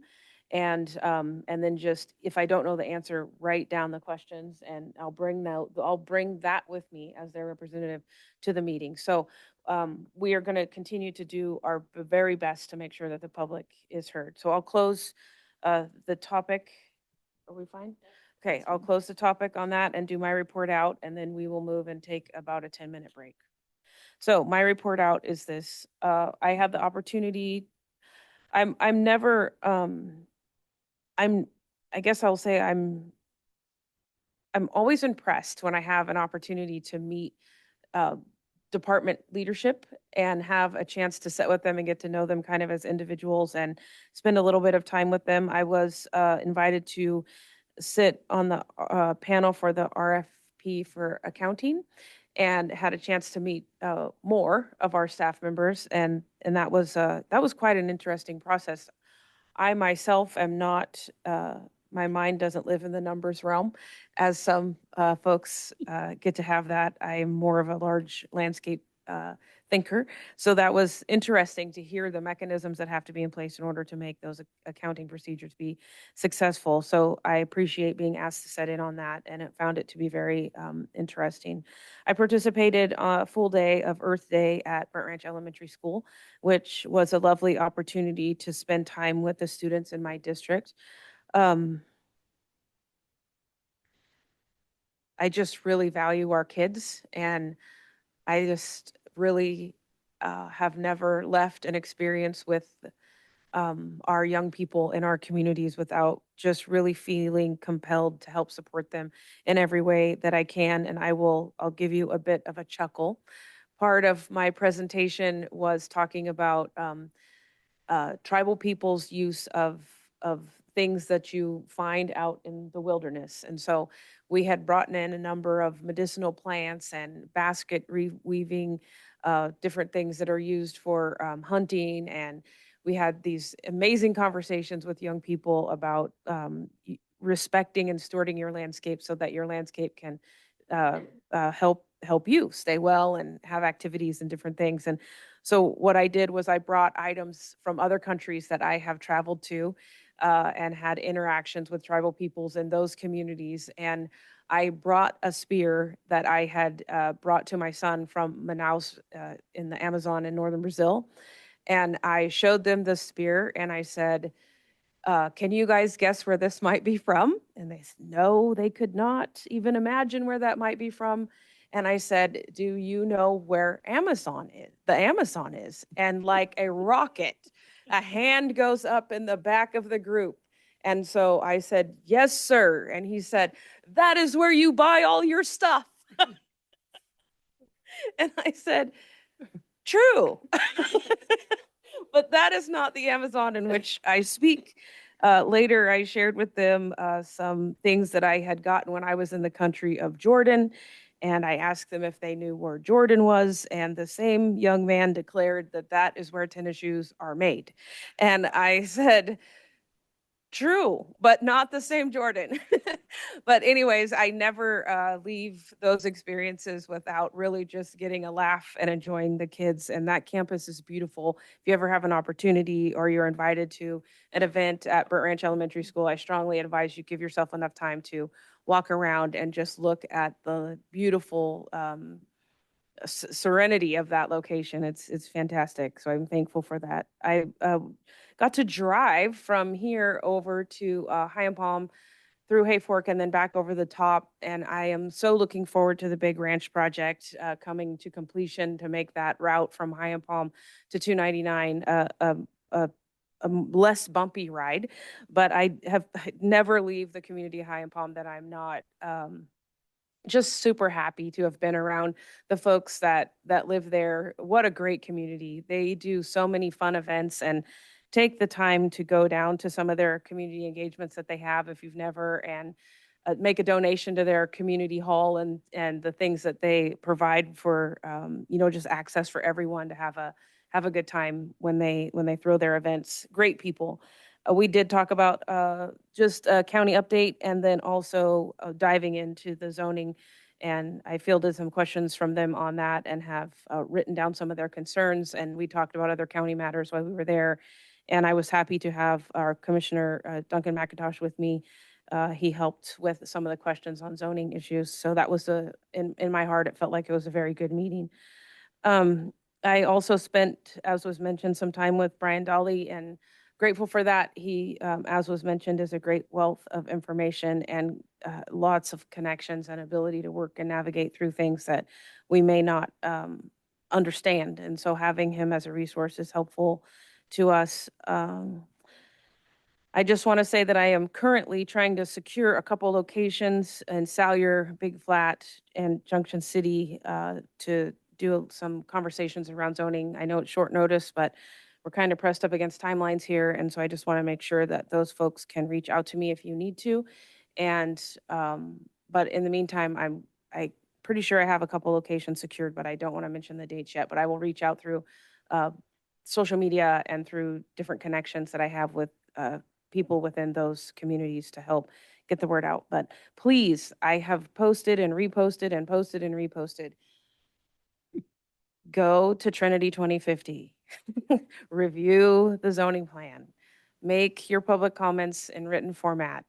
If you do not receive the received response, then let one of us know and we will try to make sure that those comments are done. Or you can send them to us in an email and we will make sure they get to the individuals who are helping us capture those. So please be an active citizen on the front side of this opportunity and do your part so that we can help build the county in the direction that the community members wanted. So I close out my report out on that, and we will now take recess until 10:48 for 10 minutes. I have to go to the bathroom. I have to get something to drink.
Welcome back. We will now continue our May 5th meeting of the Trinity County Board of Supervisors, and we'll be moving into our consent calendar. Oh, I'm sorry. I neglected something before we went to break. Thank you, Supervisor Leweiler. We will now hear a brief report out on the tourism funding project. Thank you. It's very brief, but under the tourism funding, reminder that this board approved sessions with 26 Digital, a professional firm in digital marketing for tourism. And they've now held a couple of sessions. There were some good questions that were posed for this last session that I shared in the last board meeting. The update today is that between Dan Reed and Drew, we have now got those linked. They're on YouTube, those video recordings of those sessions, but they're also linked on the economic development page that Drew has also launched under the Community Development Department. So I think it's a great move forward. I really applaud Drew's efforts to kind of really create this economic development focus for the county, and then to start to pull in resources that give some kind of indication about the things that we are actually doing to make a difference. Because we can keep talking about it, but what are we actually doing? And while this is a small thing, these resources are important. Anybody can go watch a couple of hour-long sessions where these experts talked about how to do a better job of marketing tourism. So every vacation rental can use that, every business can use that, and of course, our agencies that are out there spending the money that we've given them can do that. So I applaud Drew and effort and appreciate Dan Reed's support, and of course the 26 Digital and the Trinity County Chamber of Commerce who've been making all this happen. That's it. Thank you. We'll now move to consent calendar. These items include routine, non-controversial matters and will be acted upon by the board by one roll call motion. If a member of the public has any questions or comments on an item on the consent calendar, they may provide them now. A member of the board or staff may request an item to be pulled or considered separately. Do we have any public comment in the room on consent calendar? Seeing none, do we have any online? I have no raised hands. Thank you. Does the board wish to pull or hear an item out of order? I don't need None? to, I don't need to pull it, but I would like to make a comment. Okay, we'll do that after we make motions. She's just gonna make a comment. Nothing to pull. Thank you. Do I have a motion? Move to approve the consent calendar as presented. I will second. Okay, now we'll have comments from the board. Supervisor Brownfield, you had a comment you would like to make? Yes, this is for the Wolf resolution, and it is, which, It's item D1. item D1, yes. Okay, so first of all, I want to thank Heidi for helping me bring this. Okay. I want to thank Heidi for helping me bring this resolution today. And I also like to thank the sheriff for his support, the CAO for his input, the staff, and everybody else who worked on this. It is an important first step to take. Is it the end all? Is it a perfect resolution? It absolutely is not. I wish it had much more to it than this, but this is what we could put forward in light of the state's attitude towards root wolves and the California Fish and Game. So, and I'd also like to thank MoDOC, Siskiyou, Lassen, Pluma, Sierra, all of the counties that were involved in doing a similar resolution. If we work as a pack, we will have much more influence. So I appreciate their input too. I am enthusiastically opposed to the current lack of effective management of wolves. I am not opposed to wolves, but I am absolutely opposed to the ineffective management tools we have for them. The district that I represent is heavily, and Heidi also, same with Liam, I think too, and most of us have ranches in our districts. But I have a district that is very heavily populated with livestock ranches, some big, some small, all with valuable livestock. In the 2020 August complex fire, it is a significant event that caused the death of hundreds of cattle, all kinds of livestock, bears, deers, and thousands of animals of all ecological importance. The addition of wolves to this area without any meaningful or effective management of them will further deplete the already weak population of wildlife here and add even more stress on ranches who have suffered more than anyone can imagine and put public safety at risk. Here's some facts I'd like you to know. In 2025 alone, there were approximately 196 plus or minus confirmed livestock kills by wolves. That number is rising quickly in 2026. Wolves are killing machines. They hunt in packs. They weigh upwards of 100 plus, some much heavier pounds. There's nothing they can't take down and kill. And when they're hungry, they're going to eat whatever's available, and livestock is an easy prey. If not managed effectively, everything is at risk, including the horrific possibility of human life. Wolves have 4 to 5 pups per year on average, and with no predators of their own. Let's talk about that, because they are the top of the food chain here. Even above human beings, they can take down human beings.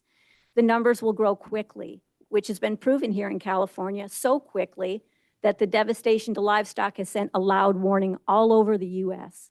Extra stress on ranchers. They go to bed worrying about wolves killing their livestock at night without the ability to protect them, waking up to the horror of a wolf kill, which is the most brutal thing you will ever see if you see a picture, which I will not show you because they're too gruesome. They work from the hind end. It takes hours for them to die sometimes. And many of them don't die, and they have to be euthanized. A wolf pack they hunt in packs on large things. On small things they may not, but on anything big they do hunt in packs, and they are not beatable. We have to ask ourselves, at what cost and why is this extremely dangerous predator being so vehemently protected? It is my opinion that the wolf be immediately delisted from the endangered species list and a proper management plan be put in place for them. Thanks for listening. I know it's a long and drawn out speech, but it's important. And we are in anticipation of them coming here, although we don't have many sightings yet. So. Thank you for your comments. I will add to that there's a reason cattle are called livestock. It's because each one of them has a significant dollar amount. And if anybody has paid attention to auction yard sales lately, you will see that livestock are going for some of the highest numbers ever known to the industry. We, as a nation, are in need of more beef production. And so it is important that we make sure that our livestock producers have the backing that they need in the event that the wolves do cross into Trinity County, which I'm sure they probably already have. We just haven't seen them yet. Our neighbors are struggling desperately, and as Supervisor Brownfield said, our voice added to theirs will just invigorate the cacophony of voices that are coming at this situation. And so I was happy to help write this and support it. So we will now close. Is there any other comments from the board? Seeing none, we'll call for the vote. Supervisor Gogan? Aye. Supervisor Lutweiler? Aye. Supervisor Cox? Aye. Supervisor Brownfield? Aye. Chairman Carpenter Hurst? Aye, thank you.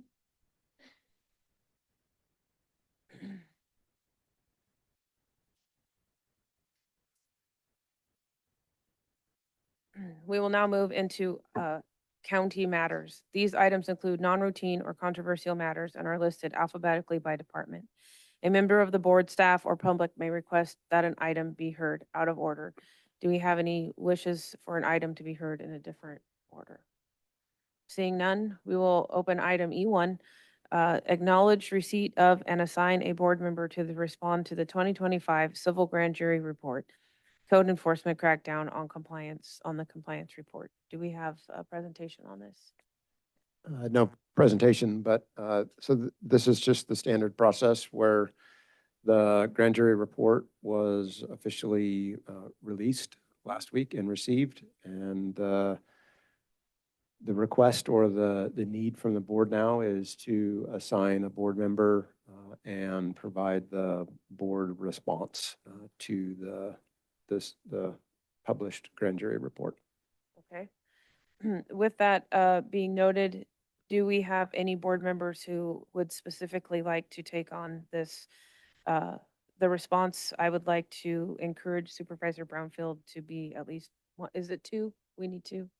One. One? Supervisor Brownfield, would you consider doing that, or is there any other board members? I absolutely would. Fine. Was it one with conjunction with the CAO? Yeah, I mean, the CAO admin office will help support. Okay, Mhm. yeah. Is there any, do we have, You wave your wand. I wave my wand? Mhm. I didn't know I had one of those. That's kind of exciting. Okay, let it be noted that Supervisor Brownfield will help write the response to the, or be responsible for writing the response to the grand jury report. Do we need to vote? Or is it just confirmation of the board as we sit? We've done it as confirmation in the Okay, past. I that's fine. would recommend that. Okay, let it be noted.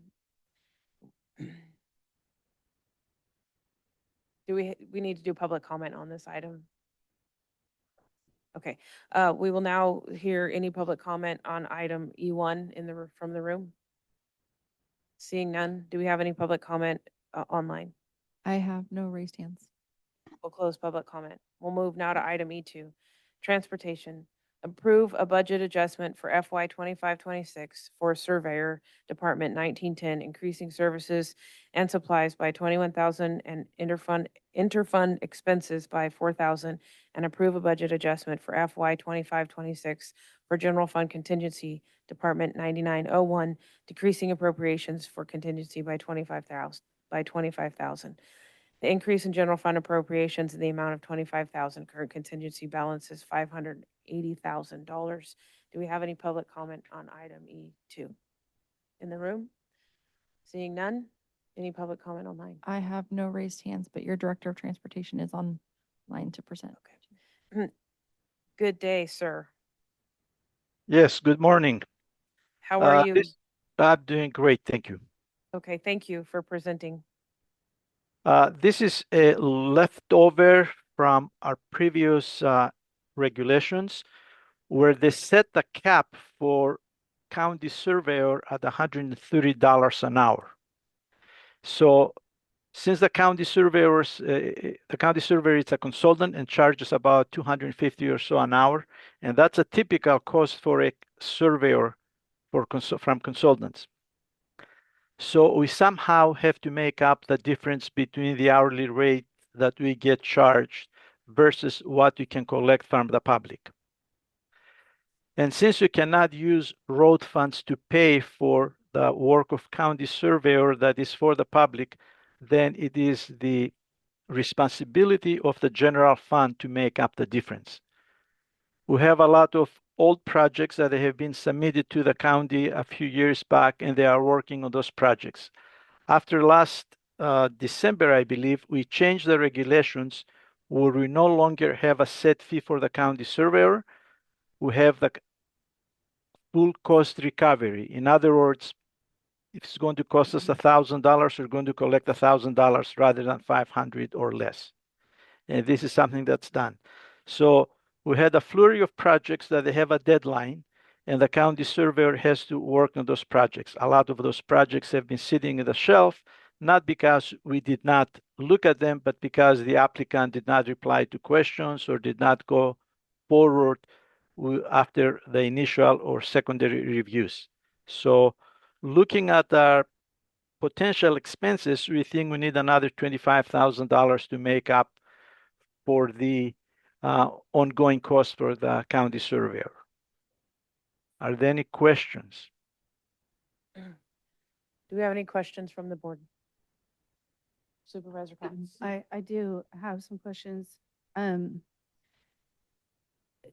So Director Kokos, I sent you these questions earlier, and so not to take you by surprise, but these are the things that I am curious about. First off, just quite surface level, intuitively in my head, this falls under planning. Could you explain why it falls under the Department of Transportation? Well, planning does the review with respect to the regulations of planning. However, there are a lot of technical engineering reviews that have to be done by transportation, such as the county surveyor and a county surveyor can be a county engineer depending on the licensing. Before 1982, civil engineers could also approve surveys. However, due to lobbying from the surveyors who did not want the competition, they passed a law excluding the county engineer from reviewing surveys. However, the county surveyor is always under the Public Works Department or the Department of Transportation. So Okay, they thank work under our jurisdiction. Okay. So I am curious about just making certain that what we are being charged is effective. So I'm just going to read my question as I typed it. We have an evaluation process in place for at least 2 other by contract positions. Is there an evaluation process in place for the surveyor? And if so, could you tell us about it? The evaluation process is as we look at their product, are they reviewing everything completely? Are they holding the applicants accountable for their work?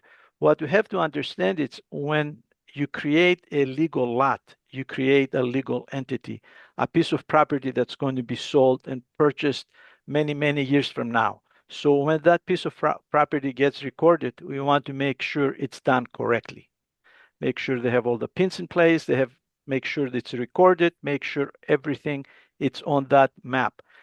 For example, if you have an easement on a large piece of property, taking a road someplace, and you break that piece of property, and the surveyor who created the map, the consultant surveyor from the client's perspective, forgot to include that easement in it or any other parts on that map, and the new map is filed over it, the old easement is gone. So it is the new map that controls. So having the county surveyor making sure that old rights, easements, and whatever else it's on the previous map, it's in place, or has it gone unintentionally? So that's why I need someone to look it over to make sure it's correct, and the county surveyor has to do that. So our review is of the county surveyor, how thorough are they with their work and how good is their work. And that is usually the review. It's not an employee. Like you can say you came in late, you had absences and so forth. We're just looking at the product they produce, just like consultants.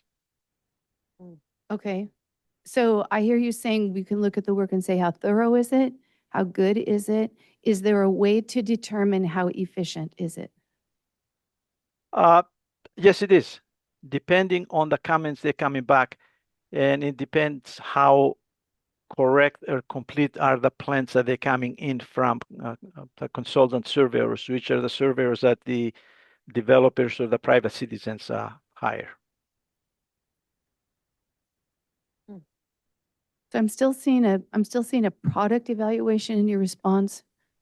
But can we work that's a lot per hour. Can we determine efficiencies in that, whether the cost goes back to the county, which of course I'm trying to guard the general fund, but whether the cost also goes back to the applicant to where they can feel certain that if something was delayed or sent back or what have you, are we sure that it is, well, obviously if there's missing information, that's obvious.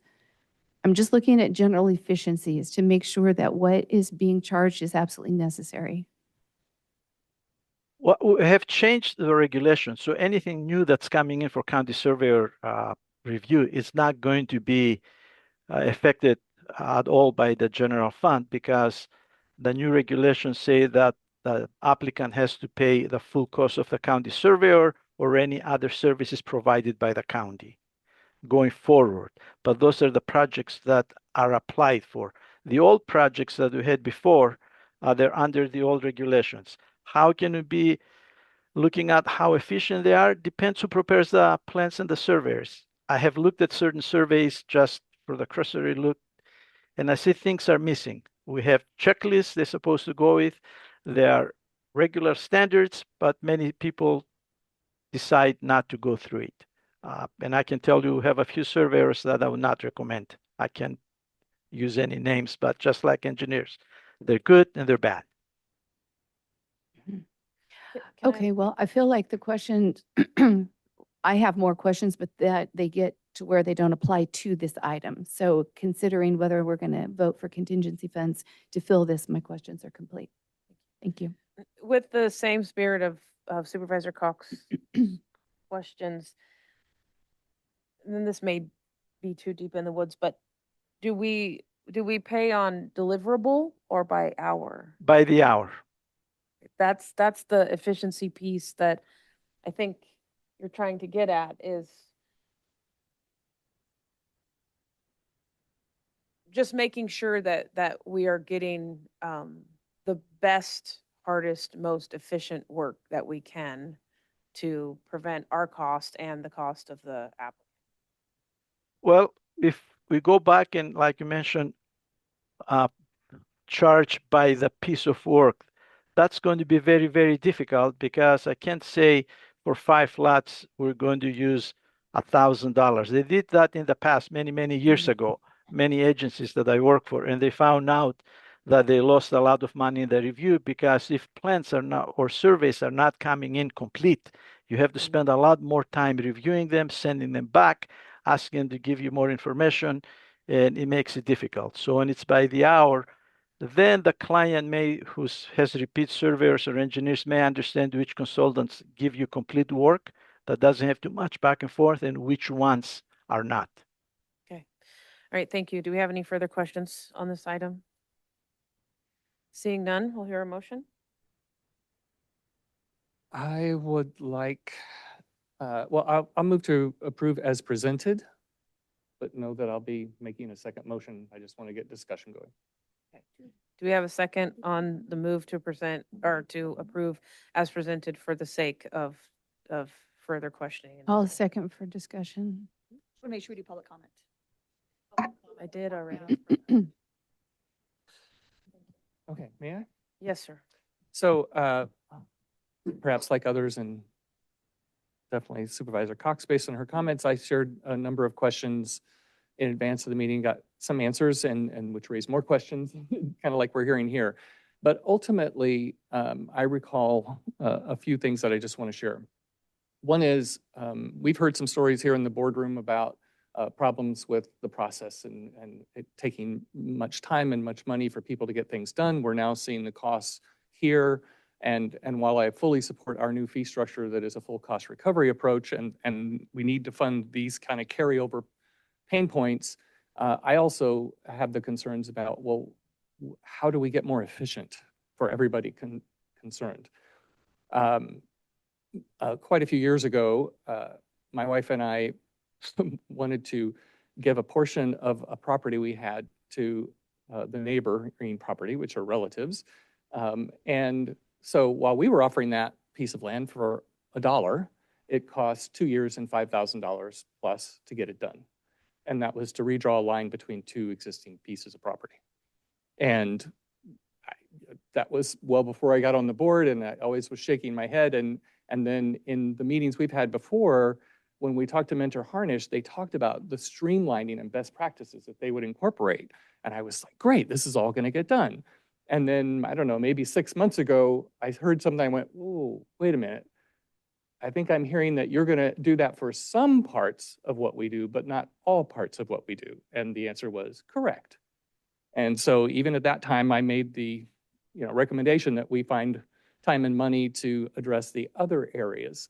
Well, this to me is the time to kind of raise that up. So my understanding from speaking with CAO Tuthill is that the bulk of our challenges here, besides whatever might happen with the surveyors that are out there doing work in a good or bad way, is Chapter 16, which deals with subdivision and lot line adjustment and all these sorts of things. And it is not being addressed by what we're doing with the general plan update.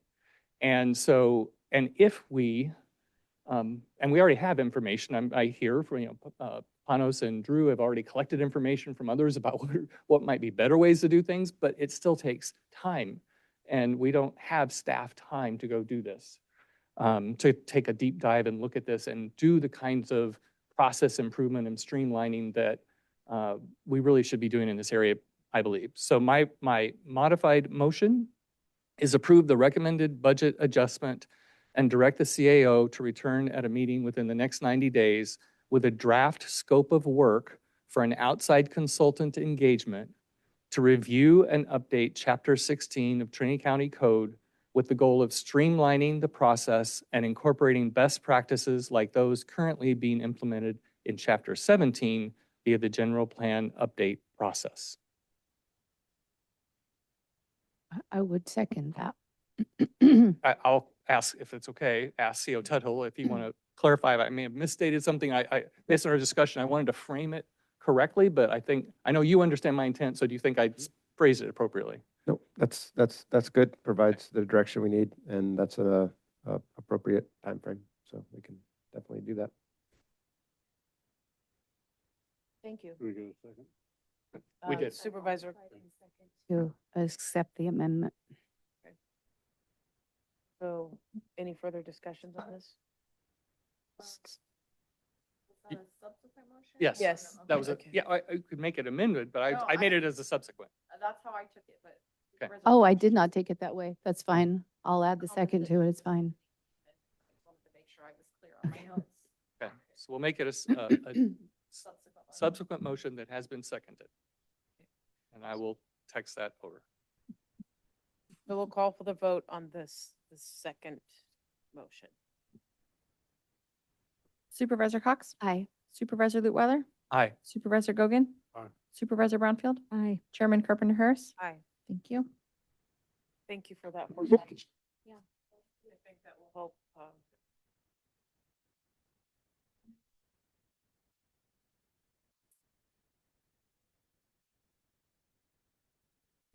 We will now move into closed session, but before that, I will read out the report out. Last meeting, we had a closed session on Government Code Section 54954.5E, Public Employee Evaluation, County Administrative Officer. And we closed that conversation with direction being given to staff. So we now close the meeting of May 5th, the Trinity County Board of Supervisors at 11:16 and move into closed session. Oh, gosh, I'm a little tired today. I apologize. We will be reviewing in closed session F1 Government Code Section 54954.5B, real property negotiations. Property is 1450 of Main Street. Agency negotiator is Elizabeth Hamilton, Margaret Long, and Trent Tuthill. Negotiating parties is Rick Raffanti. Under negotiations, price and terms of payment. Item F2, Government Code Section 54954.5C, conference with legal counsel, anticipated litigation, number of cases 2. F3, Government Code Section 54954.5C, conference with legal counsel, existing litigation, number of cases 1. Ismail versus Trinity County Superior Court case number 22CVF, CV010. Do we have any public comment period or comment in the room? Seeing none, do we have any public comment online? I have no raised hands. Thank you, and I apologize for my error. We will now close the open session of Trinity County Board of Supervisors meeting on May 5th and move into our closed session items. Thank you.